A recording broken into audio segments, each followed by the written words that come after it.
திமுக பாஜக கூட்டணி பதைக்க வைக்கும் முதல்வர் மௌனம். திமுக பாஜக கூட்டணி தொடர்பாக திருமாவளவன் அவர்கள் போட்டுடைத்த உண்மை. இதை பற்றி கொஞ்சம் பின்னாடி பார்க்கலாம். நான் ஒரு வீடியோ தரேன், அந்த வீடியோவை பாருங்க.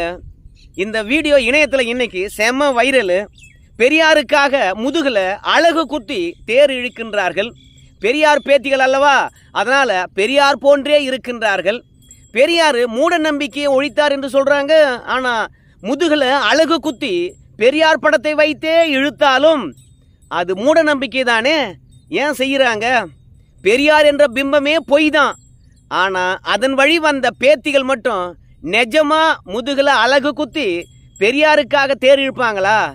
பெரியார் அதை தான் சொல்லி கொடுத்துட்டு போயிருக்காரு பொழுது. மக்களை எப்படி ஏமாத்தணும், தன்னை எப்படி முன்னிறுத்தி கொள்ள வேண்டும், தன்னுடைய பொய்யான கொள்கையை மக்களை பொய் சொல்லி எப்படி திசை திருப்பி நம்ம பக்கம் வர வச்சு நம்ம கொள்கையை திணிக்கணும் அப்படின்னு சொல்லி கொடுத்துருவார் போல இருக்குது. ஏன்னா பனியனை கீழ்ச்சிக்கிட்டாங்க, அதோட தேருக்கான கொக்கியை கரெக்டாக முதுகில் வச்சுக்கிட்டாங்க. ஆனால் முதுகில் அழகு குத்தலைங்க, அதற்கு பதிலாக பிளாஸ்டிக் டேப்பு போட்டு ஒட்டிக்கிட்டாங்க. ஸோ மொத்தமே செட்டிங்கா அப்படின்னு கேட்கின்ற அளவுக்கு தான் பெரியார் பேத்திகளை பொறுத்த வரைக்கும் பெரியாருக்காக முதுகில் அழகு குத்தி தேரை இழுத்திருக்கின்றார்கள். பெரியார் சொன்னார், எதுக்கு 8 முழம் இல்லை 16 கஜம் சேலை, பேண்ட்டு ஷர்ட்டு போட்டுக்குங்க, கிராப்பு வெட்டிக்குங்க அப்படின்னு சொன்னார். பெரியார் பேத்தி கரெக்டாக டிஷர்ட் போட்டுட்டு இருக்குது, ஜீன்ஸ் பேண்ட் போட்டுட்டு இருக்குது.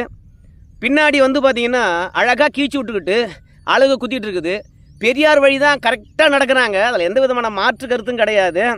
என்ன ஒன்று, இது மூட நம்பிக்கை என்று பெரியார் சொன்னதை மறந்துட்டாங்க போல இருக்குது. இல்லைனா எப்போதும் இந்து மதத்தை குறை சொல்லுவாங்க, இந்து மத நம்பிக்கையை கேவலப்படுத்துவாங்க. அதை நடு ரோட்டில் கேவலப்படுத்த வேண்டும் என்பதற்காக பெரியார் படத்தை வச்சு முதுகில் அழகு குத்தி இழுக்கிறாங்களே என்னவோ. ஏன்னா அவங்களுடைய கருத்து என்ன சொல்ல வராங்கன்னா, நாங்கள் முதுகில் அழகு குத்திட்டோம், பெரியார் படத்தை தேராக மாற்றிட்டோம், தெருவாக இழுக்கிறோம். இப்போ பெரியாரை நீங்கன்னா ஏற்றுக்க போகிறீங்களா? இல்லை, பெரியார் கடவுள் என்று நினைத்து நாங்கள் தெருவாக இழுத்துக்கிட்டு செல்கிறோம், பெரியார் என்ன எங்களை காப்பாற்ற போகிறாரா? அதனால் முதுகில் அழகு குத்தி தேர் இழுப்பதே மூட நம்பிக்கை தான். நாங்களும் தெருவாக இழுத்துக்கிட்டு வரோம். ஒரு பையனும் ஓடி வந்து, யார் படம் இது, பெரியாரா, சரி என்ன சொன்னார் அப்படின்னு ஒருத்தரும் கேட்கவே இல்லை. ஸோ அதனால் அழகு குத்தி தேர் இழுத்தீங்கன்னா ஒரு பலனும் கிடைக்காது அப்படின்னு உணர்த்தத்துக்காக பெரியார் பேத்திகள் அழகு குத்துறை என்ற போர்வியில் கொக்கிகளை முதுகில் ஒட்டிக்கிட்டு பெரியார் படத்தை வைத்து இழுக்கின்றார்களோ என்ற ஒரு எண்ணம் நமக்குள்ளே இருக்கிறது. திடீர்னு பெரியாரை பற்றி நாம ஏன் பேசணும்னு கேட்டிங்கன்னா, நேற்று மெயின்ஸ்ட்ரீம் மீடியா முழுவதுமே வந்து எதையோ திசை திருப்புவதற்காக பெரியார் என்று கதறிக்கொண்டே இருந்தார்கள். பெரியார் பெயருக்கு பின்னாடி ராமசாமி நாயக்கர் என்று அவருடைய சாதியை போட்டுட்டாங்களாம். எப்படி வந்து பெரியார் பின்னாடி சாதி பெயரை போட்டு நீங்கள் யூபிஎஸ்சி எக்ஸாமில் வந்து பார்த்தீங்கன்னா கேள்வி கேட்கலாம். எவ்வளோ மடத்தனம்! சமூக நீதியை பேசினவராச்சு, சமத்துவத்தை பேசினவராச்சு, சாதி ஒழிப்பை பேசினவராச்சு, வாழ்நாள் முழுவதும் சாதி ஒழிப்புக்காகவே போராடி தன்னுடைய சாதி பட்டத்தை துறந்தவராச்சு. அப்படி இருக்கும்போது பெரியார் பெயருக்கு பின்னாடி சாதியா அப்படின்னு எல்லாரும் கதறினாங்க. அதில் யாரெல்லாம் எதிர்ப்பு தெரிவித்தார்கள் என்று பார்க்கின்ற பொழுது பெரியார் திராவிட கழகத்தினுடைய கொளத்தூர் மணி அவர்கள் வந்து பார்த்தீங்கன்னா, பெரியார் பெயருக்கு பின்னாடி எப்படி சாதி வரலாம், ஒரு தலைவரை எப்படி அசிங்கப்படுத்த முடியுமோ அப்படி அசிங்கப்படுத்துகின்றார்கள் அப்படின்னு சொல்லிவிட்டாங்க. ரெண்டாவது திமுகவுடைய மாணவர் அணி அவங்க தூக்கின்னு வந்துட்டாங்க, பெரியார் பெயருக்கு பின்னாடி சாதியா அப்படின்னு சொல்லிட்டு. ஆனால் என்ன நிலைமைன்னு கேட்டிங்கன்னா, ஆந்திராவில் பெரியார் படத்தை ரிலீஸ் பண்ணாங்க. நம்ம தமிழில் கூட வந்து பார்த்தீங்கன்னா குஷ்பு சத்யராஜ் அவர்களும் 2 பேரும் இணைந்து பெரியாருடைய வாழ்க்கை வரலாறை திரைப்படமாக எடுத்தாங்க. அந்த படத்தில் அவங்க 2 பேருமே நடித்தாங்க. அது தமிழ்நாட்டில் திமுக ஆட்சி இருந்ததுனால பார்க்குறாங்களோ இல்லையோ வலுக்கட்டாயமாக கொண்டு போய் மக்களிடையே திணித்தாங்க. ஃப்ரீயாக வந்துடலாம் தேட்டருக்கு, ஸ்நாக்ஸும் கொடுப்போம், வந்து பாருங்க பெரியாருடைய லைஃபை அப்படின்னு சொல்லி பார்த்தாங்க. வேலைக்காவல இந்தியாவில் முதன்முறையாக தொலைக்காட்சியில் அப்படின்னு விளம்பரம் போட்டு தொலைக்காட்சியில் 24 மணி நேரம் ஒளிபரப்பு பண்ணாங்க. ஆனால் டிவியை நிறுத்திட்டு போயிட்டாங்க. தமிழ்நாட்டில் யாரும் பெரியார் அந்த அளவுக்கு பெருசாக பேசவும் இல்லை, அந்த படத்தை பார்க்கவும் இல்லை. இருந்தாலும் தேர்தல் பிரச்சாரத்துக்காக பெரியாரை அப்படி தூக்கி பிடிச்சாங்க. இதே படத்தை ஆந்திராவில் ரிலீஸ் பண்ணாங்க. இங்கே பெரியார் என்று பெயருடன் வந்து படத்தை எடுத்தாங்க. ஆனால் ஆந்திரா ரிலீஸ் பண்ணுகின்ற பொழுது பெரியார் என்ற ராமசாமி நாயக்கர் அப்படின்ற தலைப்பில் தான் எங்கள் ஆந்திராவில் படத்தை ரிலீஸ் பண்ணாங்க. அங்கே படத்தை ரிலீஸ் பண்ணுகின்ற பொழுது படம் ப்ரமோஷனுக்கு யார் யார் போயிருக்காங்க பாருங்க. கி வீரமணி திராவிட கழக தலைவர், அப்புறம் நம்ம ஸ்டாலின் ஐயா திமுக தலைவர், அன்றைக்கு செயல் தலைவராக இருந்தார், ஆனால் இன்னைக்கு தலைவராக இருக்கின்றார். ஆனால் அன்னைக்கு ராமசாமி நாயக்கர் என்ற பெரியார் என்று சொல்லிட்டு தெலுங்கில் படத்தை ரிலீஸ் பண்ணுகின்ற பொழுது என்னையா சாதி பெயருடன் வந்து நீங்கள் படத்தை ரிலீஸ் பண்ணுறீங்க? தமிழ்நாட்டில் எப்படி சாதி ஒழிப்புக்காக போகிறான்னா தெரியும் இல்லையா? அவர் சாதி அடையாளமற்றவரையா, எல்லோருக்கும் ஆனவரையா? எப்படி ஒரு திரைப்படத்தை ரீமேக் பண்ணி ஒளிபரப்பு பண்ணுறீங்க? ஆனால் ரிலீஸ் பண்ணுகின்ற போது ராமசாமி நாயக்கர் என்ற பெரியார் என்று சொல்லிட்டு படத்தை ரிலீஸ் பண்ணுறீங்களே அப்படின்னு யாரும் இந்த பெரியாருடைய சாதி ஒழிப்புக்கு முட்டு கொடுக்குறவங்க யாரும் பெரியார் பெயருக்கு பின்னாடி ஏன் சாதி போடுறீங்க அப்படின்னு கேட்கவே இல்லை. அது மட்டும் கிடையாது, மும்பையில் பிராமணர் அல்லாதோர் கூட்டம் நடந்துதான். அந்த கூட்டத்தில் நம்ம பெரியார் அவர்கள் கலந்து கொண்டாராம். ஸோ அப்படி பெரியார் கலந்து கொண்டு அங்கே பேசுகின்ற பொழுதும் அதை தாண்டி மும்பையில் என்ன செய்தி பெரியார் கலந்து கொண்ட மாநாட்டுக்கு வெளியானது என்பது தொடர்பாகவும் திராவிட கழகத்தினுடைய தலைமையகமாக சொல்லப்படுகின்ற பெரியார் திடரில் குறிப்பாக விடுதலை பத்திரிகையிலே வந்திருக்கிறது ராமசாமி நாயக்கர். அப்படி ஒருத்தர் தமிழ்நாட்டில் இருக்கிறாராம். பிராமணர் அல்லாதவருக்கு ஆதரவாகவும் பிராமணருக்கு எதிராகவுமே வந்து அரசியல் செய்து கொண்டிருக்கின்றாராம். பிராமணர்கள் அனைத்து மட்டத்திலும் ஆக்கிரமிப்பு செஞ்சுருக்காங்க, வேலை வாய்ப்பில் மக்களை இழிவுபடுத்துகிறாங்க என்று சொல்லிட்டு பிராமணர்களை ஒதுக்குவதனால பிராமணர்கள் வந்து பார்த்திங்கன்னா ஒட்டுமொத்த பேரை முடிவெடுத்து பெரியாரை வந்து புறக்கணிக்கணும், தமிழ்நாட்டு மக்களும் புறக்கணிக்க வேண்டும், ஒரு இனத்துக்கு எதிராக தவறான பிரச்சாரத்தை செஞ்சுக்கிட்டு இருக்காரு அப்படின்னு வந்து சென்னை மாகாணத்தில் வந்து குறிப்பாக மெட்ராஸ் மாகாணத்தில் வந்து பரப்புரை செய்து கொண்டு இருக்கின்றார்களாம் பிராமணர்கள் அப்படின்ற செய்தி குறிப்பை திராவிட கழகத்தினுடைய அதிகாரப்பூர்வமான நாளேடான விடுதலையிலேயே அன்றைய காலகட்டத்தில் ரிலீஸ் ஆகிருக்குது. ஸோ ராமசாமி நாயக்கர் என்று சொல்லிட்டு பெரியார் திடல்லையே வந்து ஆவண குறிப்புகள் கிடைக்கின்ற பொழுது யூபிஎஸ்சி எக்ஸாமில் ராமசாமி நாயக்கர் பெரியார் என்ற ராமசாமி நாயக்கர் அப்படின்றது பெரியாருடைய பெயரை பதிவிட்டு விட்டார்கள் என்று லபோ திபோன்னு கத்துறாங்க.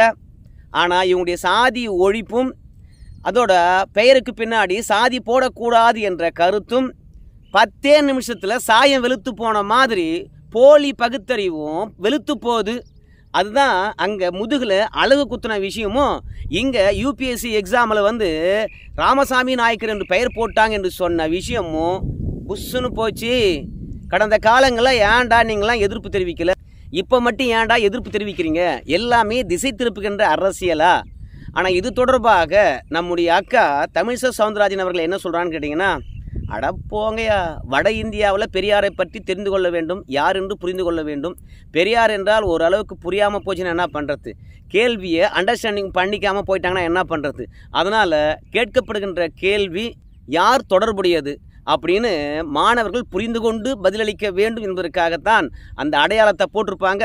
இந்த மாதிரி அடையாளம் போடுவது தவறு தான். ஆனாலும் யாரோ ஒருவர் இந்த கொஷின் பேப்பரை தயாரிக்கக்கூடிய ஆசிரியர் செஞ்ச தவறுக்கு மத்திய அரசாங்கம் செஞ்ச தவறுன்னு சொல்கிறீங்களே, இதெல்லாம் நல்லா இருக்குமா அப்படின்னு சொல்லிட்டு தன்னுடைய கண்டனத்தையும் என்ன நடந்தது என்ற உண்மையும் வெளிப்படுத்தியிருக்கின்றார்கள். அவங்களுக்கு தேவை சின்னதாக ஒரு சர்ச்சை, அதை பெருசாக ஊதி பூதாகரமாக மாற்றிவிட்டு அதன் மூலமாக திமுகவை காப்பாற்ற வேண்டும். இப்போ ஏன் திமுகவை காப்பாற்ற வேண்டிய அவசியம் வந்துச்சு அப்படின்னு சொல்லிட்டு கேட்கின்ற போது பாஜகவுடன் முதல்வர் காட்டின நெருக்கம்தான். அதிமுக எடப்பாடி பழனிசாமி, திமுகவும் பாஜகவும் இவ்வளோ நெருக்கமாக இருக்க வேண்டிய கட்டாயம் என்ன? அவங்களுக்குள்ள ஏதாவது கூட்டணி இருக்கிறதா? தேர்தலுக்கு பிறகான கூட்டணி வரப்போகிறதா? எதற்காக பாஜகவும் திமுகவும் இவ்வளோ நெருக்கமாக இருக்கிறாங்க அப்படின்னு சொல்லிட்டு எடப்பாடி பழனிசாமி கேள்வி கேட்குறாரு. இதற்கு தான் திருமாவளவன் அவர்கள் சொல்கிறாரு, எடப்பாடி பழனிசாமியை பொறுத்த வரைக்கும் மாநில மத்திய அரசாங்கங்கள் நெருக்கமாக இருக்க வேண்டும் என்ற முன்னெடுப்பை முதல்வர் முன்னெடுக்கின்ற போது, மக்கள் பிரச்சனைக்காக பிரதமரை சந்தித்திருக்கின்ற போது, மக்கள் நலன் சார்ந்து நிகழ்ந்த நிகழ்வை இங்கே தவறான பாதைக்கு எடப்பாடி பழனிசாமி கொண்டு சென்று பதட்டத்தை உருவாக்குகின்றார். எடப்பாடி பழனிசாமிக்கு ஒரு பதட்டம் தான். மோடியும் ஸ்டாலினும் நெருக்கமாயிட்டாங்கன்னா நம்ம கதை என்ன ஆகிறதுன்ட்டு. ஆனால் அவங்க அரசியல் ரீதியாக ஒன்றாகலை, மதசார்பற்ற ஒரு கூட்டணிக்கு தலைமை தாங்குகின்றார் ஸ்டாலின் ஐயா. அவர் எப்படி மதசார்புடைய பாஜக கூட்டணியுடன் போய் கைகோர்ப்பார்? அந்த மாதிரி வரலாற்று பிழையை செய்யவே மாட்டார். எடப்பாடி பழனிசாமிக்கே நல்லாவே தெரியும், திமுகவும் பாஜகவும் ஒரு கூட்டணியில் இருக்க மாட்டாங்க. அப்படி இருந்தாலும் ஏன் பாஜக திமுக நெருங்குகின்றார்கள் என்ற சந்தேகத்தை எழுப்ப வேண்டிய கட்டாயம் என்ன? தமிழ்நாட்டில் ஒரு குழப்பமான அரசியல் சூழ்நிலை உருவாக்க வேண்டும் என்பது தான் எடப்பாடி பழனிசாமியுடைய எண்ணம். இது எடப்பாடி பழனிசாமிக்கே தெரியும், திமுகவும் பாஜகவும் கூட்டணி அமைக்காது என்று சொல்லிட்டு. ஆனாலும் திமுக மீது ஒரு அவப்பெயர் ஏற்பட வேண்டும், சந்தேக பார்வை ஏற்பட வேண்டும் என்பதற்காகத்தான் எடப்பாடி பழனிசாமி இப்படி பண்ணிட்டு இருக்கின்றாரு.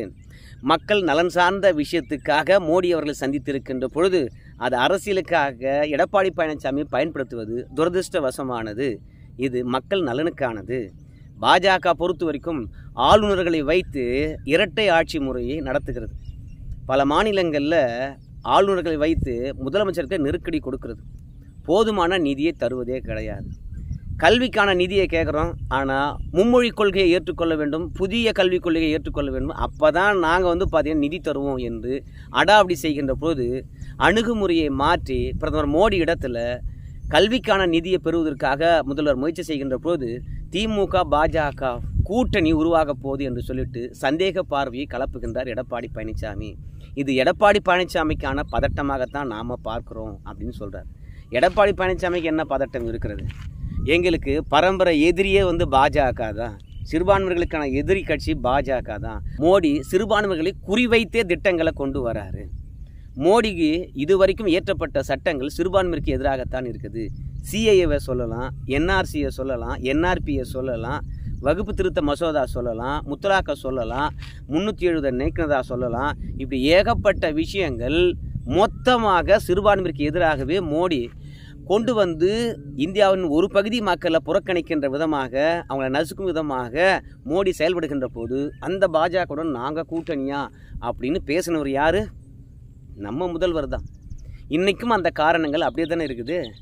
அப்படி இருக்கும்பொழுது இப்போ மட்டும் முதல்வர் போய் மோடி கிட்ட நெருக்கம் காட்டுவது ஏன் அப்படின்றதான் எல்லாருடைய சந்தேகம். ஸோ எடப்பாடி பழனிசாமி இன்றைக்கி திமுக பாஜகக்குள்ளே கூட்டணி இருக்குதுன்னு சொல்ல வரல, அவங்களுக்குள்ள ஏதோ ஒரு அண்டர்ஸ்டாண்டிங் இருக்குது. அது மட்டும் இல்லை, அமைச்சர்களாக இருந்தாலும் சரி, முதலமைச்சராக இருந்தாலும் சரி, நான் சந்திக்கணும் அப்படின்னு வேண்டுகோள் வைத்த உடனே அமைச்சர் பெருமக்களும் பிரதமரும் ஏன் சந்திக்கிறதுக்கு அனுமதி கொடுக்குறாங்க? இதை மக்களுக்கு விளக்க வேண்டியது கிடையாது, அவ்வளோ தெளிவாக சொல்ல போகிறதில்ல திமுக. ஆனால் திருமாவளவன் போன்ற கூட்டணி கட்சி தலைவர்களுக்கு திமுக அதை விளக்கணும். தேர்தலுக்கு பிறகு பாஜக திமுக கூட்டணி உருவாகுமா அப்படின்றத விளக்கணும். அது மட்டும் இல்லை, அமலாக்கத்துறை ரெய்டானது திமுகவுக்கு எந்த அளவுக்கு பிரச்சனையை தரப்போகுது, இந்த அமலாக்கத்துறையுடைய ரெய்டானது உதயநிதி ஸ்டாலினுக்கோ இல்லை ஸ்டாலினுக்கோ எந்த அளவுக்கு நெருக்கடியாக மாறி இருக்குது. ஸோ அவங்களுக்கு இல்லை என்றால் டாஸ்மாக் நிறுவனத்துக்கு எந்த மாதிரியான நெருக்கடி தரப்போகுது. ஸோ கூட்டணிகளாக இருக்கின்ற நீங்கள் இந்த டாஸ்மாக் ரெய்டையும் சரி, அமலாக்கத்துறையுடைய ஆய்வும் சரி எப்படி எதிர்கொள்ள வேண்டும்? எந்த விதமான விளக்கமும் கூட்டணி கட்சி தலைவர்களுக்கு திமுக சொல்லவே இல்லை. ஒரு ஃபோன் காலில் கூட கூப்பிட்டு இதெல்லாம் பழிவாங்குன்ற நடவடிக்கைங்க தாங்க, நீங்களாம் பதட்டம் அடையாதீங்க, இந்த ரெய்டானது மேற்கொண்டு போகாது, தடை தான், நாங்கள் விடமாட்டோம் அப்படின்னு கூட்டணி கட்சி தலைவர்களுக்கு விளக்க வேண்டும். மோடியை தனியாக சந்தித்தாங்க இல்லையா, அது தொடர்பாக நிச்சயமாக கூட்டணி கட்சி தலைவர்களுக்கு விளக்கணும். கூட்டணி கட்சி தலைவர்களை பொறுத்த வரைக்கும் குழப்பத்தில் இருக்கிறாங்க, தெளிவில்லாமல் இருக்கிறாங்க. தனித்து சந்தித்தது ஏதோ திமுகவுக்கான பிரச்சனையாகத்தான் உருவெடுக்குது அப்படின்னு கூட்டணி கட்சி தலைவர்கள் நினைக்கிறாங்க. ஸோ இந்த கூட்டணியில் இருக்கலாமா, இல்லை விஜய் அழைக்கிறாரே அங்கே போகலாமா அப்படின்னு கூட்டணி கட்சி தலைவர்கள் தவித்து கொண்டு இருக்கின்றார்கள்.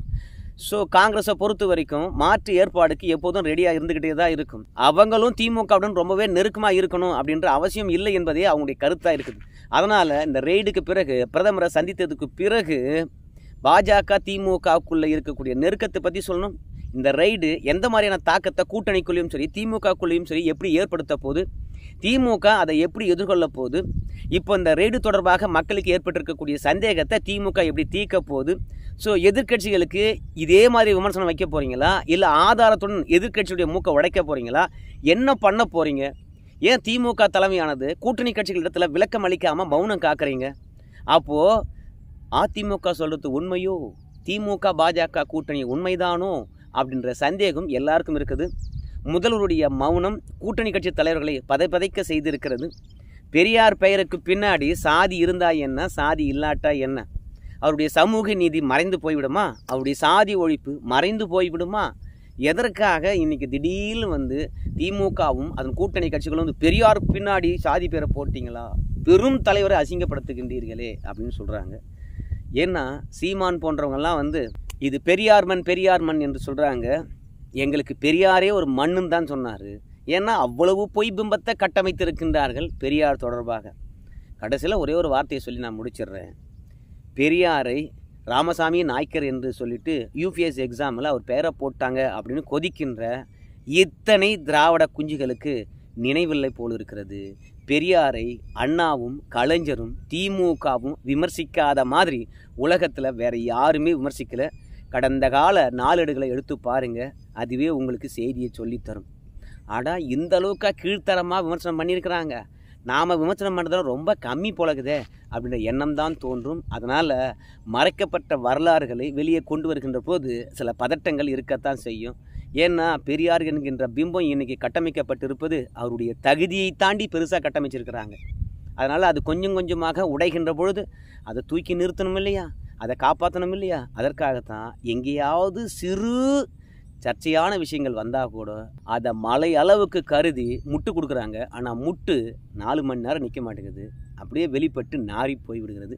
சரி, மொத்தத்தில் பெரியார் இந்த மண்ணுக்கு தேவை என்பதை நீங்கள் சொல்லுங்கள். நன்றி நண்பர்கள்.